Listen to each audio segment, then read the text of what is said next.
na Garagem pretende ser um movimento, né, artístico, cultural, e que busca, na verdade, a adversidade cultural, com erros mesmo.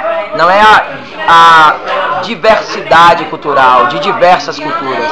É a adversidade cultural, de adversário, dos confrontos entre o pensamento, dos confrontos entre perspectivas outras, diversas, de pensar o local no qual estamos inseridos. E em particular a Ilha de Taparica. Em particular a Ilha de Taparica, sendo neste local onde nós escolhemos para viver e onde nós estamos, é um pensamento acerca do que é a ilha para nós e como pretendemos que ela seja. Então a questão da adversidade, de adversário, vem mesmo numa possibilidade de confrontar ideias diversas sobre o que vem a ser arte, o que vem a ser cultura, o que vem a ser sustentabilidade, de tal forma que nós possamos conviver em harmonia, mas jamais em concordância. Ou de 3, sei lá, eu não sei. Aqui, de 2 em 2 aqui, ó. Quem mais aqui quer? Vou fazer o quê? Eu já vou explicar. Poesia? É, uma poesia. Eu gosto de escrever. Esse é de... Então é assim, um hobby, né? Porque alguém mais. Então, eu vou fazer o seguinte, para não ficar uma coisa monótona, que eu não sei declamar, eu não memorizo, tá? E eu escrevi hoje, em 1 hora eu escrevi, tá? Eu tava com, a Vilma tinha me convidado para vir aqui, aí eu ia até caminhar, mas de repente começou a me dar essa vontade de escrever, porque veio logo a palavra lixo na minha cabeça. Aí, mas já veio outra expressão que a gente usa muito, né, que vocês vão ver aqui. E todo o refrão, toda a parte, que vocês vão ler essa parte para mim. Aí eu vou lendo a poesia, caminhando na poesia, dentro da poesia, e vocês vão ler essa parte assim: não jogue lixo, e eu com isso me lixo. Tá? Vocês vão ler essa parte toda vez que eu der o espaço, tá? Então o título é Me Lixo. Ok. Não jogue lixo. Me lixo. Lixo hospitalar, dá pra calar? Esse muito perigoso, exige tratamento diferenciado, jogado por aí, sem critério apropriado. Não jogue lixo. Eu conheço. Me lixo. A sujeira imensa deixa a terra tensa, respirando essa poluição, digerindo tanta ambição. Não Jogue lixo. E eu conheço. Me lixo. Lixo também comercial, ufa, esse já tem seu lugar, catado por muitos, gerando recursos para o lar. Não jogue lixo. E eu conheço. Me lixo. O industrial reutilizado contribui para reerguer comunidades, que quando aproveitam, revitalizam suas cidades. Não jogue lixo. E eu conheço. Me lixo. E a limpeza pública, caçamba muitas vezes vazia, calçada muitas vezes cheia. Pegar lixo? Ah, isso é coisa alheia. Não jogue lixo. E eu conheço. Me lixo. Lixo nuclear, onde vai ficar? Nesse empurra, enterrado em profundeza, radioativando a natureza. Não jogue lixo. E eu conheço. Me lixo. Ah, o lixo doméstico, que de domesticado não tem nada. Jogado diariamente, entulhando o nosso ambiente. Não jogue lixo. E eu conheço. Me lixo. Bonitos os coletores de lixo, coloridos e bem elaborados, esquecidos por representantes, nem aparecem, nem são utilizados. Não jogue lixo.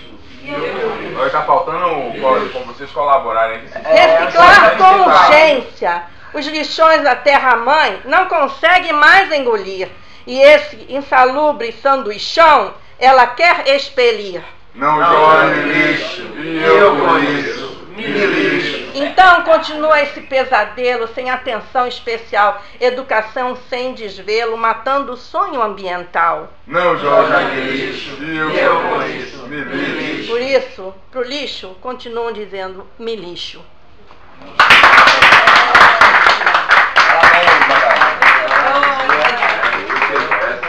Bom, Gustavo disse assim, ó. Aqui não, Muito bem. Não vou precisar do banco, não, só vou ficar aqui na extensão do. Gustavo pediu pra eu. Não vai precisar, não. Sem chorar. É tudo bem, vou ficar à vontade. Só queria ver o. Bom, tem um livro que eu escrevo desde 97. Quando foi em 2002, fazer belas artes, fazer artes, aí eu parei. E aí, durante um tempo, eu fiquei sem escrever e me veio um outro, tinha que acabá-lo, e aí me veio um outro texto. E aí acabou sendo, na verdade, o livro do personagem deste livro primeiro que eu começava a escrever em 97. Bom, o nome do livro de 97 é O Homem do Negro Mármore. Ele vai em busca do desconhecido, qual saber ocultar. Em sua trajetória ele descobre que é uma mentira contada por si mesmo e um equívoco sobre o mundo. E encontra seguidores. Num determinado momento, ele, na verdade, rasga suas roupas, corre nu e coloca em xeque a verdade e a certeza, porque eles queriam a certeza, não a verdade. E a verdade é essa coisa, né? Que só o desconhecido, né? Ele em busca do desconhecido, o qual saber ocultar, e esse mistério que só pode se encontrar dentro de si mesmo. E os seguidores então mataram, cortaram suas pernas, achando que essas poderiam fazê-lo levá-lo aquilo que eles tanto almejavam. Cortaram seus braços, achando que esses poderiam abraçar aquilo que eles tanto sonhavam.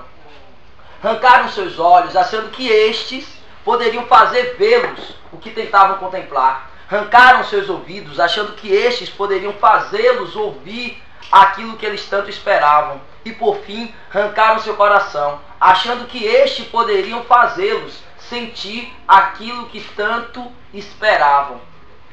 E na bainha da espada deste homem foi encontrada papiros, em hieroglifos antigos, numa língua já remota e morta, na qual se poderia ler apenas os gigantes. Esse foi o segundo livro, que passa a ser o livro do Homem do Negro Mármore. O gigante diz assim: quando nasceu com um problema. Não andava, nem tampouco falava. Toda vez que tentava, não andava, nem tampouco falava. Toda vez que tentava andar, caía. Depois que aprendeu, compreendeu. Só se aprende a andar andando. Com falar não foi diferente. Toda vez que falava, errava. Depois que aprendeu, compreendeu. Só se aprende a falar falando. Isso é óbvio, obviamente, mas foi assim. Quando aprendeu, compreendeu. Então passou a andar como gigante, a pensar como gigante, a criar como gigante, a agir como gigante. Os que isso não compreendem são pequeninos. E os pequeninos são seres frágeis e atrofiados, que se atrofiam e fragilizam-se a cada instante de suas vidas, olhando-os para os outros, digladiando-os com os outros, destruindo-os aos outros, com medo de que uns ou outros tornem-se gigantes. Daí perdem tempo, o tempo que sempre lhes dá tempo para tornarem-se gigantes. Mas não culpe os pequeninos, eles não fazem isso por mal, muito ao contrário, é pelo bem de todos, é pelo bem da ordem do progresso, é pelo bem da vida em sociedade. Vocês não sabem que desgraça é um gigante. Um gigante é uma criatura dantesca, abala todos os lugares onde pisa, desconstrói coisas absolutamente sólidas, consistentes, coisas que levaram anos para serem construídas. Além disso, tem um problema genético: acromegalia. Cresce de forma disforme e sem medida. Por isso, os pequeninos sempre procuram matar os gigantes. Esse mesmo sofrera várias tentativas, deram-lhe inúmeras empunhaladas de título: o iluminado, o filósofo, o revolucionário, o poeta, o louco. Uma certa vez foi alvejado a queima-roupa com o título de nível superior, mas nenhuma das tentativas conseguiram lhe matar. Lembrava sempre da morte a qual se referia Sartre ao recusar o Nobel de Literatura.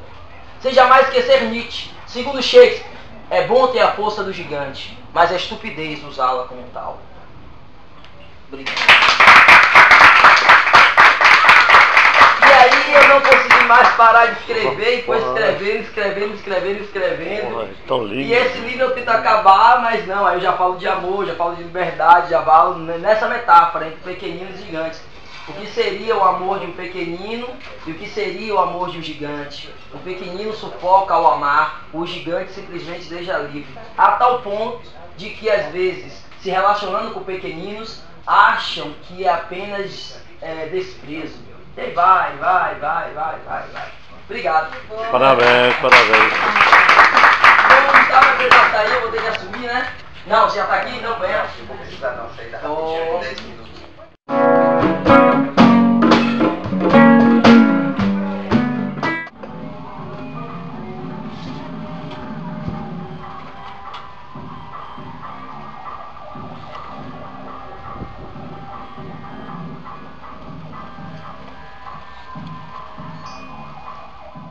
Meio que uma história contada assim, né?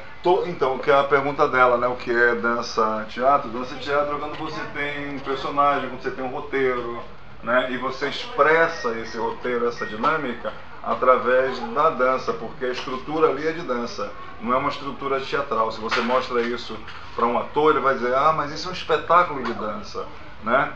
Se você mostra para um dançarino convencional, ele vai dizer, isso é teatro, isso não é dança. Tá entendendo? Então, quer dizer, tem uma coisa meio que no meio entre uma e outra, né? Então, mas na verdade, para mim, como coreógrafo, isso aí tem eu vivi em São Paulo muito tempo, e São Paulo tem essa dinâmica, você nunca dorme, você chega em casa, a mulher está saindo para o trabalho, né? Ou quando ela sai, você está chegando, né? Então as pessoas se encontram no caminho das coisas, né? Então um tem que dar um suporte mesmo ao outro, é emocional, né? Então no caso aí, porque eu sou coreógrafo, então quem suporta sou eu e ela pira, né? E a última é um pedacinho bem pequeno de uma peça que é uma trilogia, foi feita em 4 anos e ela tem 1 hora de duração. E assim, o nome, né, que alguém falou assim, é Xangô com sapato, não tem nada a ver com o Xangô convencional da cultura africana no sentido cultural, tem a ver no sentido urbano. Por exemplo, é uma forma de se falar em Cuba, né, que foi de onde veio a terminologia, né? Eu morei em Miami, isso tudo foi feito em Miami, né? Então os cubanos de lá, eles falam assim, vou dar um revertério, vou enlouquecer, eles falam, vou dar um Xangô com sapato, uma coisa assim, né? Fulano deu um Xangô com sapato, fulano enlouqueceu, pirou um pouco, né? Então aí essa parte da trilogia falava sobre o espontâneo mesmo.